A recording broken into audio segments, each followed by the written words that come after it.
Hello everyone, welcome, I'm Robert, and today I want to discuss Middle-earth collectible card game. And obviously it'll be from the solo perspective, and there's a lot that I want to cover in this video. I want to give you a bit of a rules overview of the game, and it is a pretty involved game, so that'll take me a bit, but I want to give you an idea of the mechanics. I'll then review it because even though this game is pretty tough to get into, I've loved my time with this game and I want to explain the things that I like about it. And then I'll also have an entire section dedicated to helping you get into the game in case that you're interested.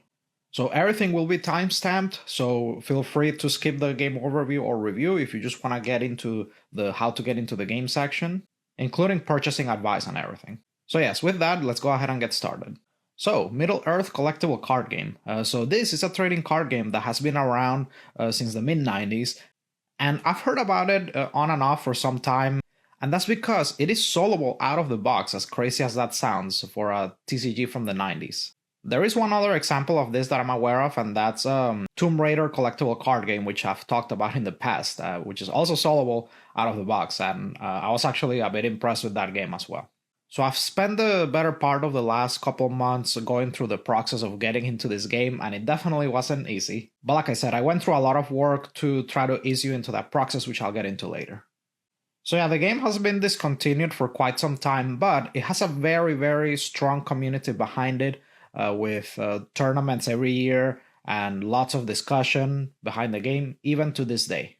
And like I said, it is a pretty complex game, but let me give you a bit of an overview of the game, and then we'll get into the review and then how to get started sections.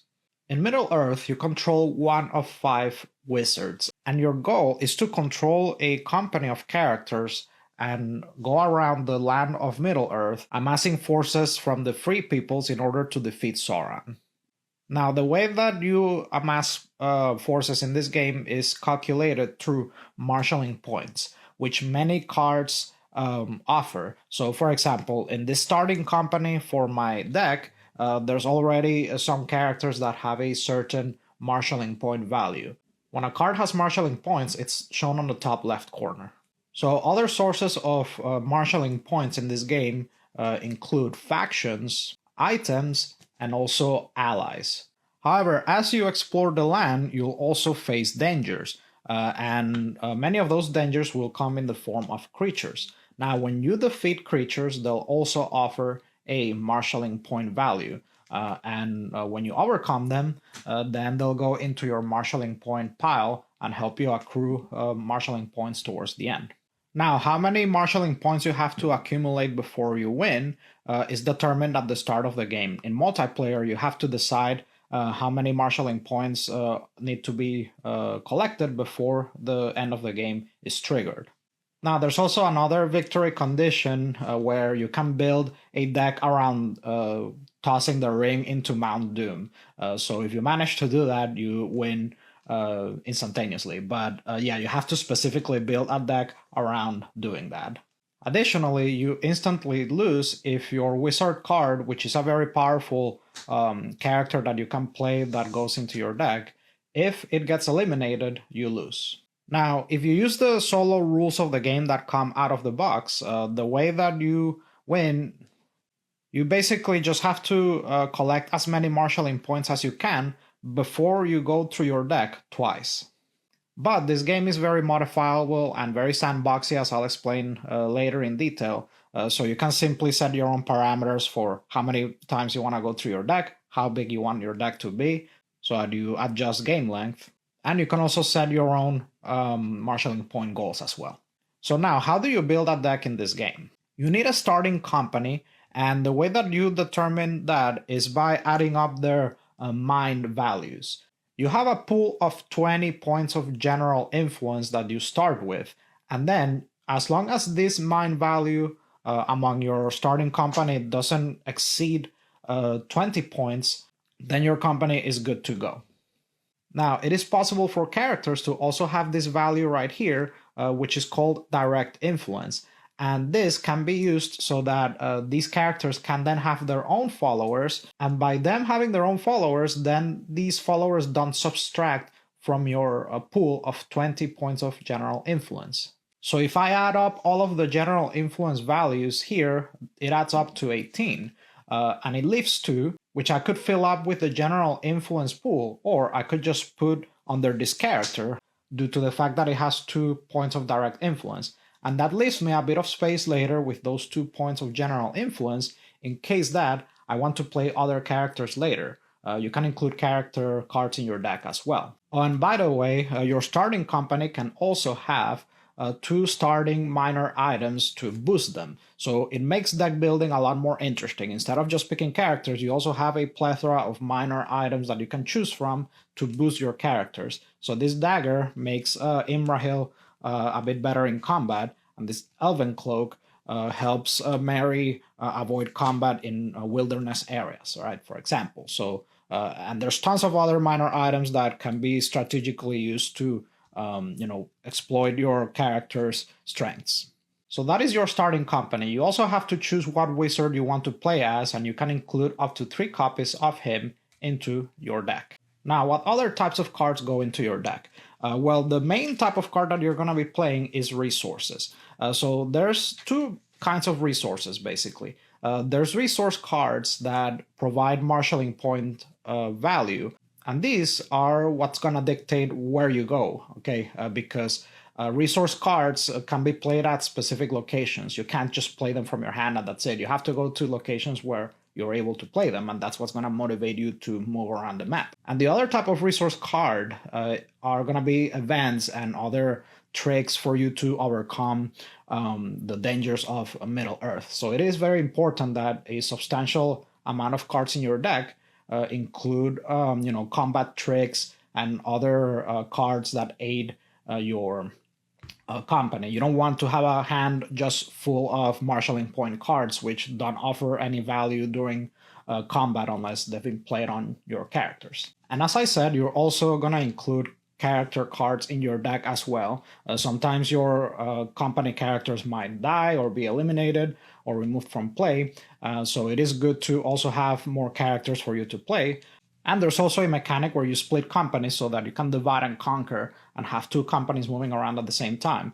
So if you deck build intelligently, you'll be able to have very competent companies, and you'll be able to later in the game support them with more characters.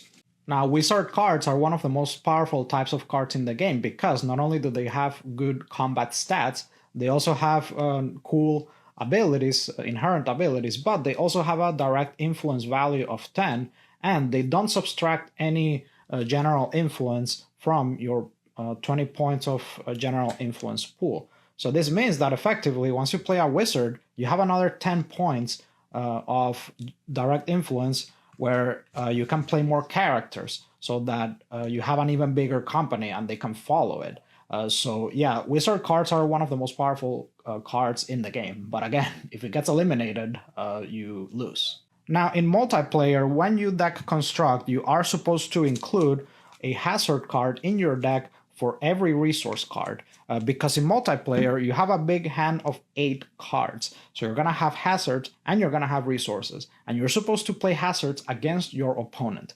But in the solo version, if you use the standard rules that come with the game, instead of a hand of 8 cards, you have a hand of 5 cards, and you do not include hazards in your deck. Instead, you build a separate hazard deck that you are going to go up against while you just pilot your deck full of characters and resource cards. Now, when you roam around the land, the company size matters because the bigger the company, the more hazards that can be played against it. So in this case, even though you see 5 characters, my actual company character size is 4. And guess why? Because hobbits count as half a character for the purposes of company size. So there's also a mechanical advantage of using hobbits, even though they have bad combat stats. Because they count as half a character, it reduces the company size. So that way less hazards are played against your company when you move around the map. Now, part of the deck construction includes choosing location cards, okay? So what location cards you include in your deck, and this is a separate deck, by the way, it's not shuffled into the main deck, but this determines what your character's goals are. So for example, this faction card that I included in my deck, which gives you a nice hefty 3 points of marshalling points, the only way that you can play it is if you go to Dol Amroth. So in my location deck, I must include this location so that my characters can go to it. But the nearest haven to Dol Amroth is Edhelond. So that means that I must also include Edhelond into my location deck. Goldberry, for example, which is an ally, can only be playable at the Old Forest. And as such, when building my location deck, I should go ahead and include the Old Forest location so that I can travel to it during the game. Now, I'm going to be honest, folks, when deck constructing, I don't worry too much about the location deck because I just include all locations and you pretty much are allowed to do that. So I just have all location cards available and don't worry about that part. And I just focus on building my resource and character aspects of the deck. Now, there's also a sideboard element to deck construction, which acts as an extension of your deck and is used during the game rather than in between games as you might be used to from Magic. But yeah, it basically acts as an extension of your deck, and it does increase the complexity of deck construction, but you definitely can ignore it initially. But later on, as you become more versed in deck construction, you definitely have to think about the sideboard as well, because there are ways of interacting with the sideboard while you're playing the game, including your wizard. Your wizard card can fetch cards from the sideboard, and there's also cards that straight up like do that. There's cards that interact with your sideboard, like they tell you to shuffle a card from your sideboard into your deck. So that is a thing in this game, okay? Initially you can ignore it, but later on as you become better, it'll give you a lot to bite into with the deck construction element. So the game has a pretty procedural turn structure, okay? So I'm gonna go over the different phases of the turn and give you a quick overview of that, and that way I also cover some of the other mechanics. So just like other TCGs, you have an untap phase. Now, one interesting thing to note is that here, when you wound a character in combat, it goes, instead of being tapped like this, it is faced towards you, okay? And it doesn't really untap like other characters during the untap phase. It goes from wounded to unwounded, and that can only happen if your character at the start of the turn is at a haven, and I'll go over what havens are later. Okay, so then we move on to the organization phase. And in the organization phase is where you can play characters. You can play one character per organization phase so that you grow your company. And then you also have the option of splitting your company, okay? If you split your company, then you're going to be able to move around multiple locations of the map in the same turn. And that way, you'll have the potential of playing multiple resource cards per turn and go through your deck faster, among other things. But I don't want to get too much into the nitty-gritty of the organization phase. But a lot of other things do happen during the organization phase. It's a pretty key phase. Then we move on to the long event phase. So there is a type of hazard and also resource card called long events. And long events last for an entire turn, basically. So if you played or your opponent played a long event during the last turn, then this is when they would get discarded, okay? So they last from the previous turn until this step of the next turn, and that's when they're removed. So that's simple, but then moving on to the movement and hazard phase, this is where a lot of the meat of the game takes place, okay? The bulk of the turn time is spent during this phase. So during the organization phase, you declare movement, and you can also just choose to stay in your location. But let's say that I wanted to move to the Old Forest. So you declare movement, and that means that your company is going to be moving from, in this case, you have to move from Rivendell, okay? So there is an aspect of when you move to a non-haven location, it always has to be from a haven. So just to show you this little chart that the original rulebook comes with, which is pretty handy. So wizards always start at Rivendell, and then here's how movement works during the movement phase. You can only move to one location at a time per turn. So you can go to other havens, okay? Or you can go to locations that are closest to that haven. So in the case of Old Forest, I can go to the Old Forest from Rivendell, okay? But then if I want to go to a location that is closest to Lorien, I have to first move to the Lorien haven from Rivendell, and then I'll be able to move to those locations closest to Lorien, like this one. So once you declare movement, you move your company to that region where this location is. In this case, the region that you want to move your company to is Cardolan. And in the map, it would be here, so I move my figure here. And then players will draw cards from their deck equal to that value. So the hazard player, in this case the hazard deck in the solo mode, you draw that many cards times 2 in the solo mode. In multiplayer, you just draw, the hazard opponent would just draw 1. But in the solo mode, you draw 2 cards plus this number times 2. So in this case, you will draw 4 hazard cards, and then you start playing them against your company. And then you, as the resource player, you draw 1. And once cards are drawn, then the playing of hazards starts. So for example, this Wolves card could be played against me. So now there's this very important mechanic of keying hazard cards to locations. So this Wolves card can be played against me, and the only reason that is true is because this Wolves card can be played in location paths that have those 2 symbols. So when my company went from Rivendell to the Old Forest, it went through these types of locations, and the hazard player could choose to key the wolves to that symbol or to this symbol. To give you another example here, if the hazard player wanted to play this hazard creature, which is one of the ring wraiths, against me, they would not be able to do it because none of the symbols that they have there match the location that I'm going. And mechanically, what this represents is that these characters don't hang out in these regions or these types of lands, okay? So it makes sense that you're not going to find this type of enemy in that, in those locations that I'm traveling through. Now, there's another type of hazard that can be played against me, which are events which typically do nasty things to my company or boost attacks for creatures. So yeah, the playing of hazards will start, right? And you'll start counting how many hazards are played against you.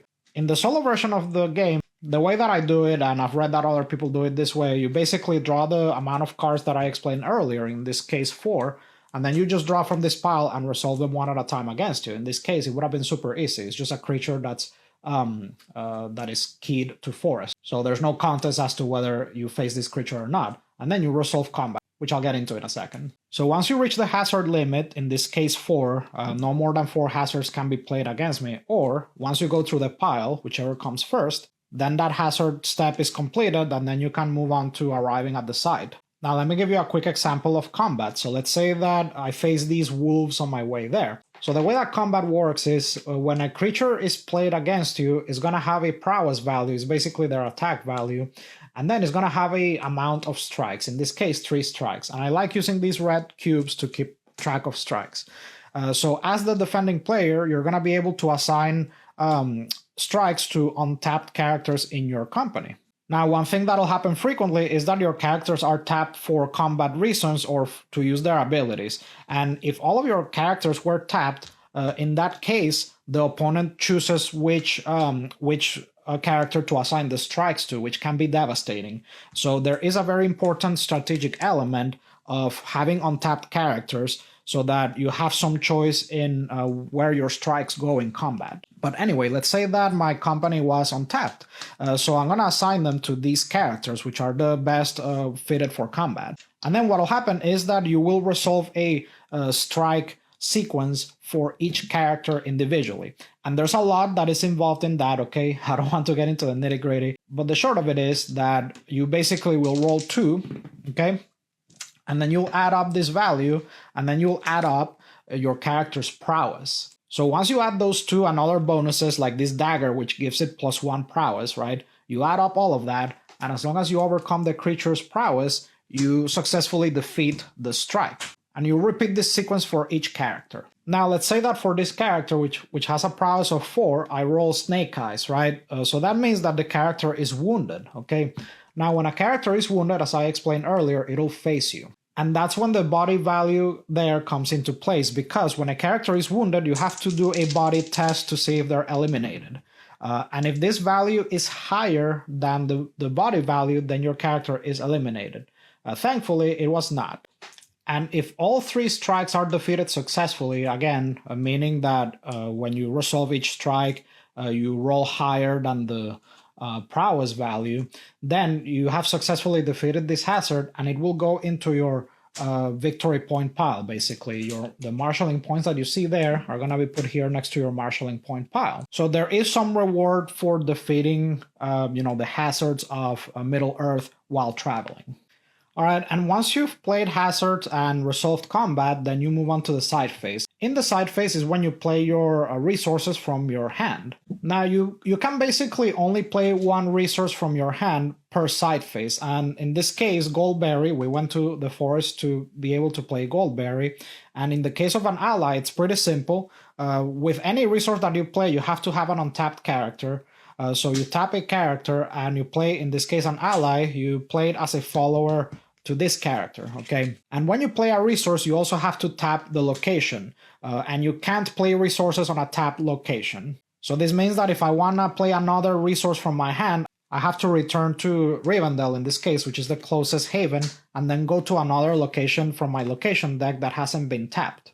Also, keep in mind that when you enter a site to play a resource from your hand, some locations will have you face attacks first. So basically that means that some locations are defended by inherent forces. So your company would first have to face these attacks that you see here, and if you succeed, then you'll be able to play a resource from your hand. And keep in mind that you have the option of, once you arrive at the site, you don't have to enter it immediately. You can just sit and wait a turn for your characters to ready, and then face that attack. And remember, if your character is not at a haven, it's not gonna go from unwounded to untapped. So because we went to the old forest, if this character had been wounded, it would have stayed wounded, and it will keep staying wounded until we start the turn at a haven. So that is the side phase, and then you have your end of turn phase where you refresh your hand, basically. All right, so finally, before moving on from rules overview, there's a couple other mechanics that I want to cover. So there's other types of tests that are done in this game. So I've already explained two. There's strike combat tests, and there's also body tests when your characters are wounded. But there's also a really cool mechanic in this game, and that's corruption, okay? So in this game, you're gonna be doing corruption tests using these two dice, okay? And corruption tests are made when you want to move an item from one character to the other, or sometimes due to hazard cards. Now, what you test this dice roll against is your character's corruption value. So let's take Boromir, for example. Let's say that I gave him the Elven Cloak when setting up the company at the start. And then this hazard card is played against him, okay? So if a card has a corruption value, you'll see it at the bottom right there. So you add up those values, and Boromir, as you probably know from the movie and books, he was easily corruptible. So he gets a -2 modifier to his corruption checks. So what you do is you roll this, right? And in this case, I got a 3. So he has a corruption value of 3 and then a -2 modifier. So if I had rolled this, it means that he fails the corruption check. Now, depending on the result, it can pass, be discarded, which means it goes to your discard pile, or eliminated, which means that he's removed from the game completely and you can't replay him, so he doesn't even go to your discard pile. So yeah, that is a very important mechanic in the game, corruption, because you are gonna be moving items between your characters, which will prompt you to do corruption checks, and also the hazard deck will throw nasty things at you and make you do corruption checks, so you might be losing characters to corruption. Now, the other type of test that you're gonna be doing with this is influence test, okay? Now, in the multiplayer version of the game, you can do influence tests against your opponent's resources. But in the solo version of the game, pretty much the only type of influence you're going to be doing is when you want to play a faction, which is a type of resource card. So now, let's say that my party travels all the way to Dol Amroth, okay, which is located in Belfalas. There, I'll be able to play the Knights of Dol Amroth. Now, once I arrive there, you have to tap a character in order to play a resource card, just like I explained before. Now, there is a strategic reason why I included this resource card and this character in my company, because when doing an influence test against the Knights of Dol Amroth card, I get a +2 modifier, which makes it more likely that I'll win my influence roll to gain their favor.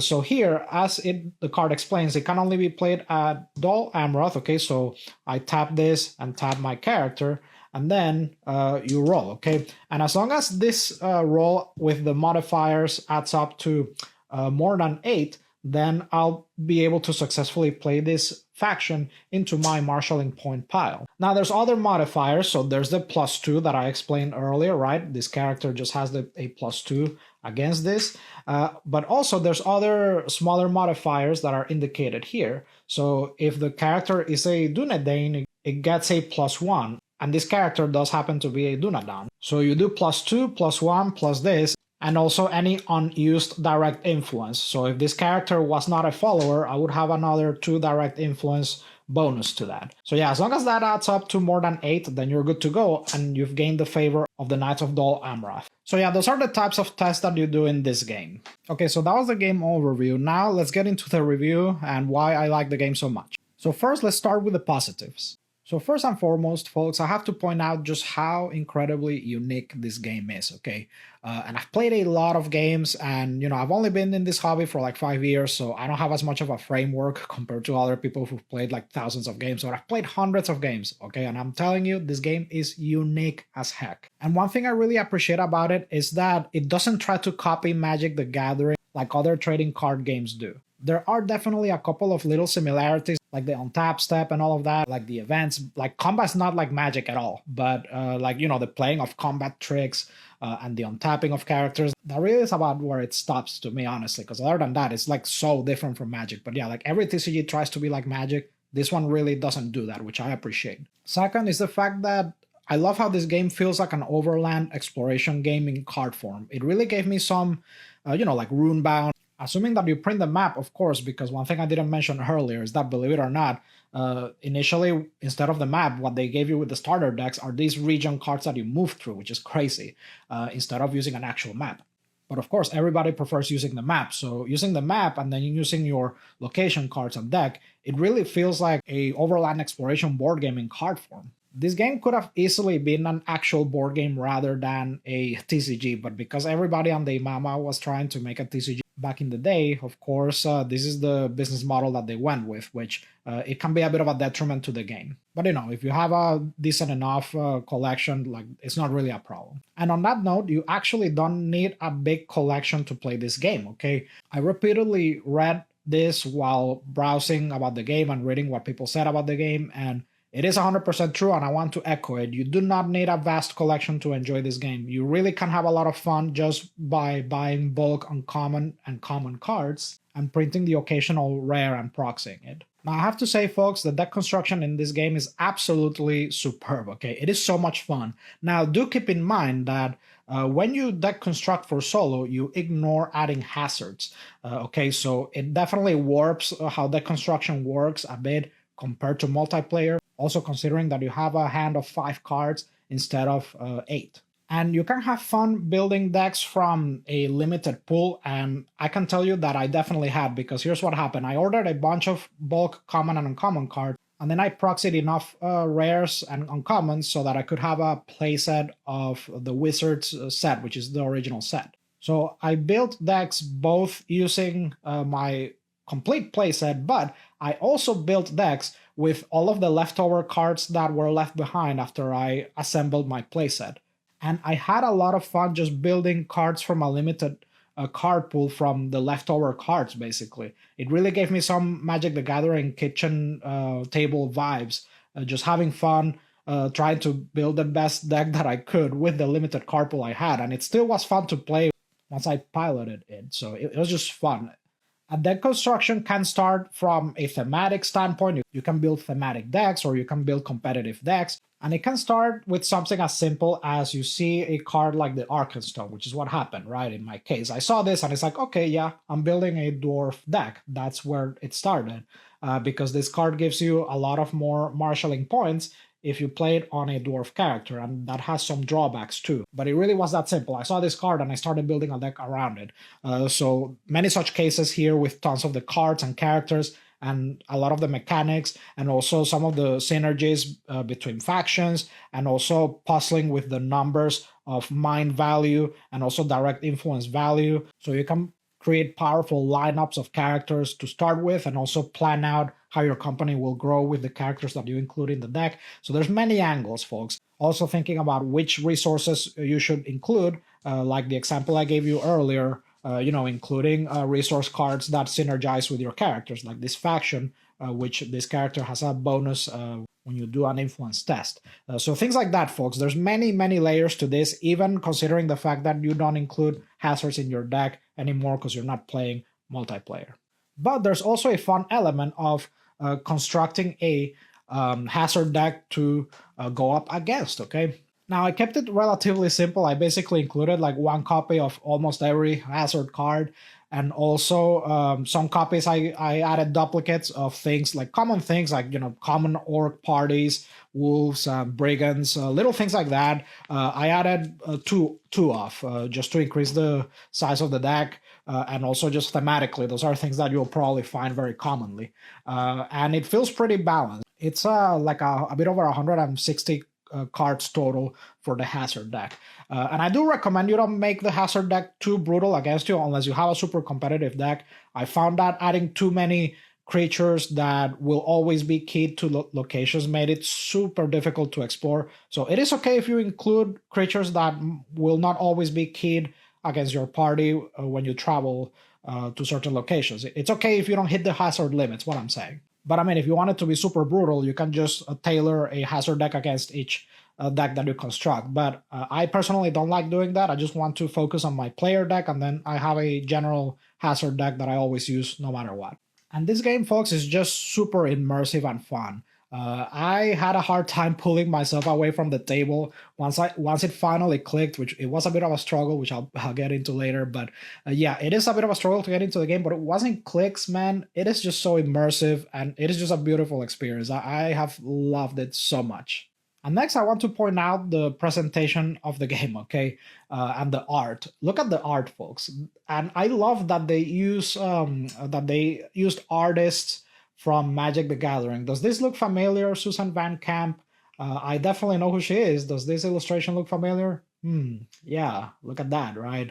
How about this card, illustrated by Rob Alexander? Does that look familiar? So yeah, folks, it's just that classic traditional painted art before everything started being painted digitally. And I can appreciate digital art, don't get me wrong, but man, this art that really reminds me of like Magic the Gathering alpha, beta art is just incredible. I just love it so much. And also another thing that I appreciate about this game is that the aesthetic of it is not affected in the slightest by the Peter Jackson era movies, okay?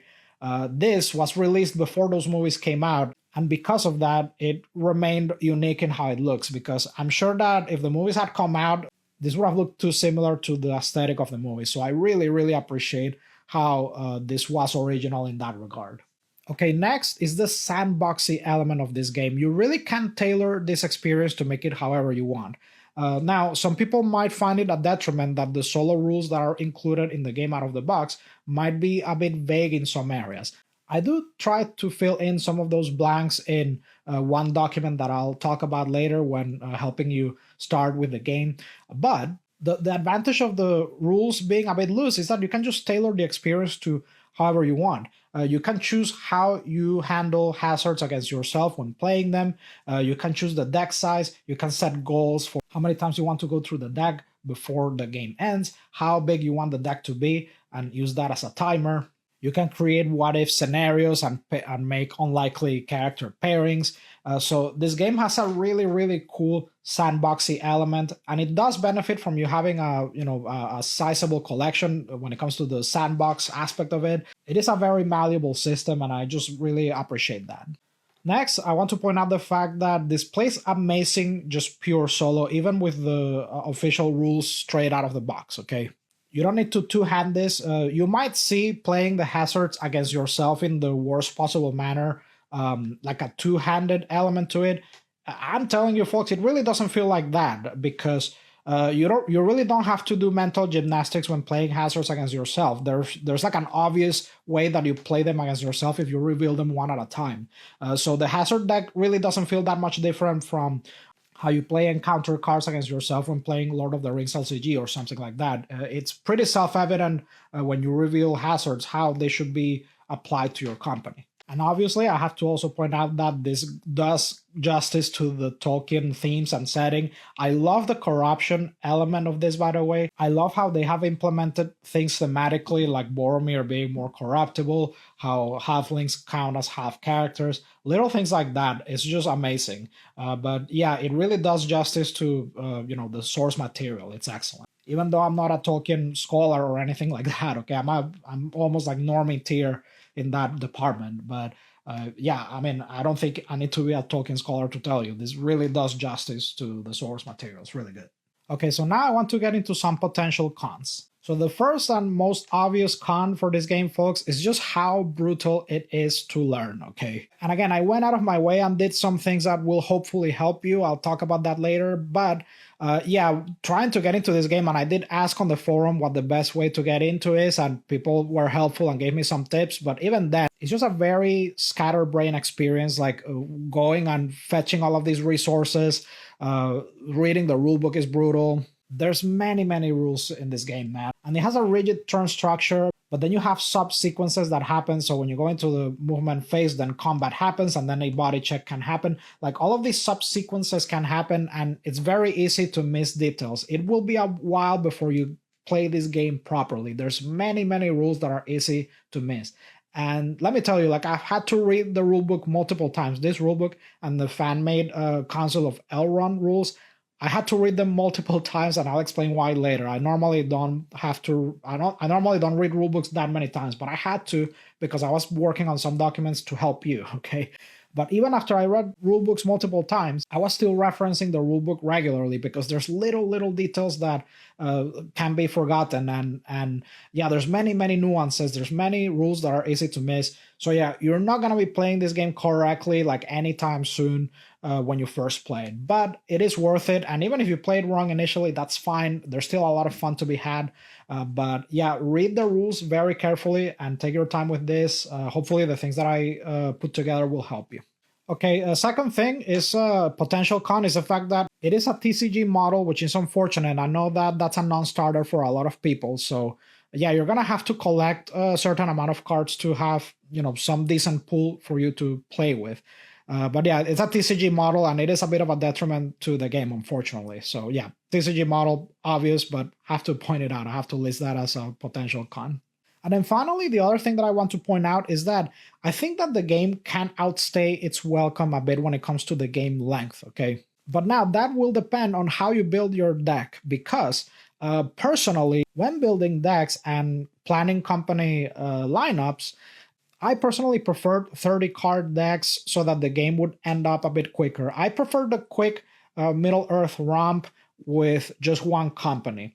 Now, the problem is that if you limit yourself to that, you're missing out on the sideboard element of the game. Like, I like just ending the game after I go through my 30-card deck once, okay? But I did play a full-fledged game where you have a deck and you have to go through it a couple times before the game ends. And the sideboard, when you go through your deck, you add cards from the sideboard to your deck. You have that option, okay? So I played a full-length game, and also during that game, it's one of those decks where it is built around the fact that you're going to have two companies that move around separately. But man, I was just done by the end. I'm sorry, because the problem is that when you have two companies, you basically double the turn length because you're potentially resolving two separate movement and hazard phases for each character. And that can be a bit much to keep track of. The game already has a lot of rules, and keeping track of all of that was just a bit much for me personally. I did like the sideboard element because, again, the sideboard adds another really cool strategic layer, but the problem is that because I prefer just ending the game after going through the deck once, that kind of eliminates the sideboard out of the deck construction formula for me. So I'm still struggling a bit with that because of the game length. I prefer like the quick and dirty games with just I go through the deck once and that's it. But I might change my mind on that. But yeah, the point of it is that I wasn't a fan of controlling two companies and having to go through the deck multiple times before ending the game. I just thought that it was too much to manage and it lasted too long. Now, I also want to answer a question that you might be asking yourself. Do I prefer this over Lord of the Rings LCG? Well, there are things that I like about this more. So first is the fact that it works really well just controlling one deck. I know that it is possible in Lord of the Rings LCG to control one deck and succeed if you have a good enough card pool. But here, you don't need to control two decks like at all. So that's a huge advantage already. Second is the fact that you don't have to tailor a deck for a specific scenario like in Lord of the Rings. Here, I can just build whatever deck I want and just go up against my random deck of encounters, and I love that about this. it is so unique that they're just two different games altogether, honestly. So it is different enough that it can live in a collection with Lord of the Rings. But man, the art here really wins me over. I just love the art so much. Now, the problem, though, is that it is just so brutally difficult to get into. I appreciate Lord of the Rings LCG offering an amazing experience that is much, much more accessible. This is extremely fiddly and difficult to get into, okay? It is worth it, though, but it is hard to recommend one over the other. I think just on principle, I have to go with Lord of the Rings LCG just because it is not so goddamn brutal to get into for a solo player. You just buy a product and it has an amazing rulebook and tutorials online, all the resources you need, and you're good to go. This is really, really good, but it requires a lot of work from you. So it is tough for me to recommend this over Lord of the Rings LCG, but I definitely love this game a lot. Just pick up any deck and go and explore Middle Earth. That is such an amazing property of this. I like Lord of the Rings LCG a lot, but I have a problem in the sense that quest do I decide to go up against type thing, right? And then if I do decide to go up against a quest, I can't just grab any deck. I have to then deck construct for that quest specifically. But here it's, just grab a deck and have at it. Like, that's it. Okay, so finally, let's get to what I've been looking forward to the most. How do you get started on this as a solo player? Many people have different opinions as to what the best way to experience this solo is. So now I have my own opinion about this, but I'm also going to give you the resources and list a few other options that you can explore on your own later. Now, first and foremost, you're going to need to go on eBay and buy bulk common and uncommons from the Wizards and the Dragons. Those are the two most basic sets because there are a lot of even more complicated mechanics beyond those two sets. So I recommend you buy from those to start with. Now, I also would recommend that you get the starter, the two-player starter deck set that has a Saruman and Gandalf deck. The problem is that that is really difficult to find now, but I gotcha, fam. Because in the Google Drive folder that I created, there is a folder that contains print and play files for those decks if you want to try them at home. That folder also contains the deck list in case that you have a sizable collection. You can just basically assemble those decks. But if you don't have that many cards, that's fine. I got you covered because I added ready to print PDFs with the print and play sheets necessary for you to assemble these decks. And if you think that's too much work, I also included the individual images so you can just drag them into makeplayingcards.com and have them printed. And if you think that's too much work, I also included a TTS mod with the decks ready for you to play and so that you can follow the tutorial. Don't tell me I didn't go out of my way so that you can try this game, okay? So yes, folks, I walked so that you could run. You could even say I ran so that you could fly. Fly, you fools! All right, also, I want to now cover other components that you'll need to get started. So first, you'll need a map. You can just print it on a plain sheet, all right? The bigger you can print the map, the better. But I created this playmat file now. I did not draw the map. I want to make that clear. I did not draw this map. This is an amazing, beautiful map. Didn't draw it. But what I did was I formatted it so that you have a ready-to-print playmat file because I couldn't find that anywhere. I saw that people had this map as a playmat, but I couldn't find like a map that was formatted for you to print it as a playmat. And you can buy a playmat pretty cheap on Amazon for like $20, stitched and everything for like $25. So I formatted the file so that it's ready for you to submit it to Ink, whatever it's called, I forget the website, or on Amazon. There's some sellers that will sell you a playmat pretty cheap. It is included in the Google Drive, okay? You'll need a playmat or paper map. You'll need dice, okay, D6s. I use these cubes to keep track of strikes, as I explained earlier. They can come in pretty handy so that once you assign a strike, you make sure that you have assigned them correctly. You'll need a miniature or pawn to move your character around the map, right? This is a 3D printed miniature from the Game Crafter. It's like less than $1. I got a bunch of these from them a while ago. They're very neat. Like, you can use them. They're like generic. They're like for D&D and whatnot. But this one's perfect. It looks just like Gandalf, basically. So So yeah, you can just use a pawn or whatever. But yeah, when you have multiple companies, you might need up to 2 miniatures. Okay, but let me show you what I came up with for multiple companies. Right. So I was banging my head against the wall, figuring out how I could, distinguish companies. Right, because it can get a bit messy with how many characters you have. Right. So here's what I came up with. So I have this token for white company and black company. Right. And then there's a hero-sized token. So I just choose a company leader, right? So let's say that this is white company for Boromir, and then this is a black company. So I have a notch there at the bottom. This is a sticker, okay, that I cut. You can just use a Sharpie or whatever. But you have black company, and that way anything here is black company, and anything from here to the right is white company. And when you resolve the hazard phase, I also added a red sticker at the bottom of these, okay? So when you move around the map, they go to their destination. Once you resolve the movement and hazard phase for, let's say, white company, right? I flip it to red. So I finished completing that. And then once I complete the movement and hazard phase for black company, I flip that. And this is a turn tracker that I downloaded from Board Game Geek. Extremely useful. Now, it has some information that won't be that useful to you as a solo player, like the free council or influence attempts.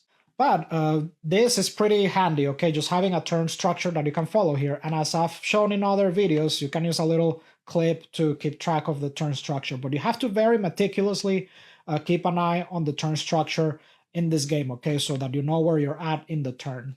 Now, how do you actually learn the game, okay? Because that is a bit of an issue. How do you overcome the learning curve? Well, I'm going to tell you what worked for me, okay? I'm not saying that that's going to work for everybody, but, I think that this should be effective and this worked for me. So now people will tell you that you should not read the original rulebook that came with this. Now, keep in mind that this rulebook is not this big. I printed this on letter size paper and folded it, so it's bigger than the original size. There's a rulebook that is like half the size that comes into the starter decks, okay?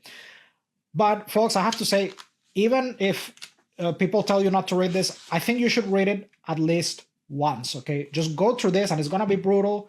It's a very outdated rulebook, but trust me on this. Read it just once, okay? And it's okay if you don't remember everything. That's fine. Just read it once so that you can get a bit of an idea of some of the concepts. Like some of the stuff that you're going to read here is bound to stick in your mind. Okay, it's bound to stick. So just read through this just once. Okay, take an hour or two, an evening, and read through this just once. Now, what I did then was I went through the tutorial that comes with the 2-player starter deck. Now, I was not able to buy that product because it's very hard to find and expensive now, but what I did was I assembled the Saruman and Gandalf decks that come with that product and arranged the decks in the specified order so that I could follow the tutorial. Luckily, because I have a playset of the Wizards and a bunch of cards from the Dragons, I was able to do so. But yeah, folks, that's what worked for me. I read through that rulebook once, and then I went through the tutorial, and pretty much everything clicked after. I think that tutorial is really well done. Now, to go even more out of my way to help you learn this game, folks, I created this thing right here. This is a solitaire rules reference that I created that combines the original rulebook plus creates a printable form of the fan-made Council of Elrond modern rules that are used for tournament play to this day. So that Council of Elrond rules website has a very comprehensive rule set that explains everything in a very detailed way. And it is the best way for you to reference how the turn structure works because it's written in a modern way and with a lot of detail. But here's what I did.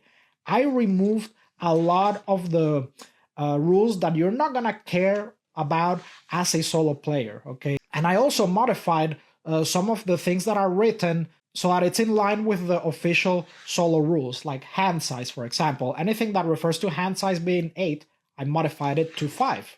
I removed references to influence tests that are done between players and only left behind references about influence tests, which are the ones that you're going to care about as a solo player. So little things like that. I also included the glossary from the Council of Elrond and removed things that you don't care about as a solo player. And I included the original solo rules that come with the original rulebook, but I added a lot of notes of my own to help you, give you an idea of how you should play hazards against yourself and give you some parameters so that you play hazards against yourself in the way that makes the most sense. I also included a turn structure reference on the back and a index for you to find the sections that you need. Now, one thing that you need to keep in mind is that you should not learn the game from this document, okay? I still think that the best way for you to learn the game is read the original rulebook once, and believe it or not, I still reference this every now and then, okay? So I do think that you should have a copy of this, but yeah, this is the best rules reference because it takes the Council of Elrond turn structure step that is explained very well, and I made it into a printable format here for you. But yeah, between having these two things and the rules and the turn reference here, you're going to have what you need. Now, another thing to keep in mind about this document is that I removed any reference when including the rules from Council of Elrond. I removed all references to mechanics beyond the dragons, okay? Because that is what you should start with. When you buy cards and get into this game, just use cards from the wizards and the dragons. And if you ever need to read about mechanics beyond those two sets, just go to the Council of Elrond and, dig into the rules and read them, okay? But I wanted to make this for players like me. I don't plan to get into anything beyond the dragons and the wizards, folks, to be honest, because the game is complicated enough as it is, and I just enjoy it as it is. I really am not planning to get anything beyond this. So I created this for me, but I also went out of my way and modified it a lot so that it is a useful document to you as well.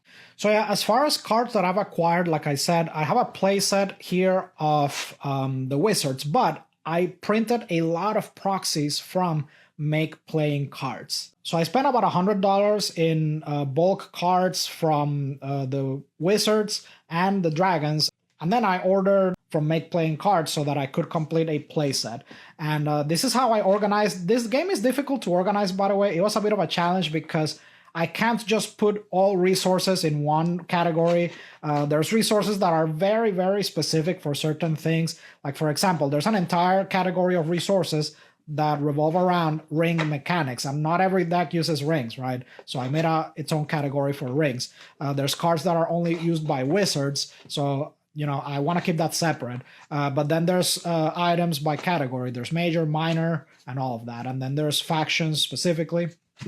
So yeah, that's how I organized it. Now, another thing that I also included here was the Wizard Challenge decks, which go for like $100 each, but I did not want to pay those prices, so I proxied them. And I've included printable PDFs and bleed images for NPC in case that you want to print them. Now, I've not tried all of them, folks. I've only tried the Saruman deck, but one thing I'll tell you is that they're great, but it can be a bit tough. Like, they're great as far as like they have great cards for you to build decks with, but you're gonna have to tinker with them out of the box for them to work. Because again, I think that you should not be thinking about the sideboard as a starting player. And these decks lean a lot into the sideboard element, and that can be very complex to wrap your head around initially. So what I would do with these decks, if you decide to buy them or proxy them, just use them as a card pool and then build 30 card decks out of them. Because controlling two companies or dealing with the sideboard from the start, you're gonna melt your brain figuring those things out initially. I do think that they're great. Again, I haven't played all of them. They definitely have cool themes and they have potential. I actually had a lot of fun when I built those starter decks, like the 2-player starter wizard decks that are pre-arranged. Once I went through the tutorial, I was able to use both of those decks to just play them with completely shuffled decks and explore the mechanics. That worked out really well for me. Those decks are simple enough. They don't worry about the sideboard or anything like that. I think they're perfect for you to explore the mechanics of the game initially. So I highly, highly recommend that you assemble the 2-player starter wizard decks either from your collection or from proxying them with the files that are included in the drive. But yeah, I'm going to show you some pictures there of the comparison of the Make Playing cards that I was able to print compared to the original ones. And they came out amazing. So yeah, I mean, your mileage might vary with this, by the way. My order went through. Sometimes they have issues with copyright stuff. I don't know if it'll go through for you. I hope so. All right, and I also want to make sure that I mention this because there are other modes to play the game. There's something called ARDA, okay, which is a variant of the game that basically board gamifies it. But the problem is that it requires you to have a sizable collection and it removes the deck construction, which I think is a huge part of the game. But you're free to check that out. And there's also a solo variant of ARDA, and it's all in the Google Drive. There's also scenarios. So if you get some of the official books, they come with solo scenarios. There's also a solo mode called The Road Ever Goes On. But I also want to mention that Dark Yeoman, who is an enthusiast of soloable TCGs, and who has a very nice entry on this game on Board Game Geek, he has his own set of scenarios, which is cool because he doesn't strictly tell you what decks you should build. He gives you some guidelines and some parameters. I haven't tried them myself, okay? I probably will in the future. I'm just enjoying the solo rules out of the box for now, but I wanted to include them, and there's a link to them in the Google Drive if you want to check out Dark Yeoman's scenarios. He gives you some deck construction parameters and some goals as to what you're trying to accomplish, and I think it's pretty cool. He's a huge advocate for the game, and I think he said that it's his favorite soloable TCG. And now let me give you a tour of the Google Drive folder that contains tons of resources for you as a solo player, because one thing that annoyed me a lot about this game as I tried to get into it throughout the past couple months is that there are so many resources scattered all over the internet. And even when browsing Board Game Geek files and threads, every time that I needed to find a resource, it was so difficult. Like, I would find a resource, but then like I wouldn't download it. And then if I wanted to go and find that resource again, it would be a pain. Like, I would have to do a search with very specific keywords, and there's links all over the place. So I've tried, like, as a solo player, I've tried to gather every possible resource that you need into one folder. So now I want to give you a tour of that folder and some of its contents. All right, so here is the Google Drive folder, link in the description. Actually, first, before I go through the folders, let me show you this useful links document. I think this is one of the first things you should visit, honestly.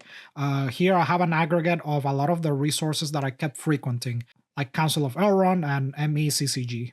But yeah, you have some other resources here listed, so feel free to check this out and look at some of these resources. Well, let's just go in alphabetical order. So let's go with the challenge decks. So here are the Wizards only challenge decks, and you have them in A4 and letters so that you can print them at home. And you have the bleed images in case that you want to give a shot to a printing service, which again, your mileage might vary with that. I don't know if the file will bounce back. Thankfully, mine went through when printing some cards for completing the Wizards playset. But yeah, you have the challenge decks there and the card backs, and you also have the little pamphlet that comes with the challenge decks. They're there. Again, only for the Wizards, though. I'm not interested in the ring rates. So these are the map files, and also there's one that I created myself here. This is the playmat. So if you want the map in a playmat format, the one that is shown in the video, here it is, okay? So you have the ARDA rules here, and you'll see in another folder the solo variant for those rules. Here is the rules reference document that I created myself by combining the original rulebook.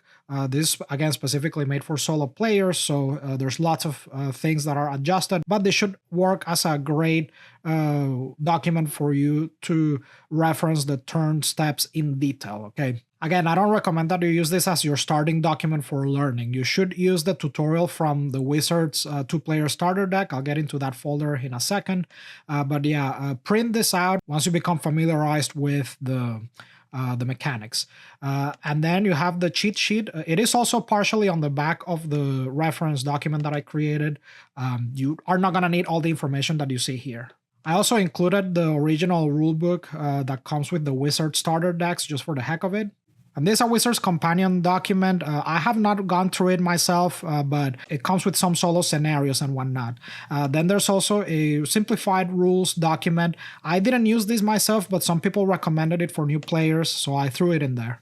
Now, moving on to the solo modes document, here are the Arda solitaire rules, which you'll need to pair this with the Arda revised rules. There's also the Road Ever Goes On. There's also a link to it on Board Game Geek here in the useful links section if you want to check that out.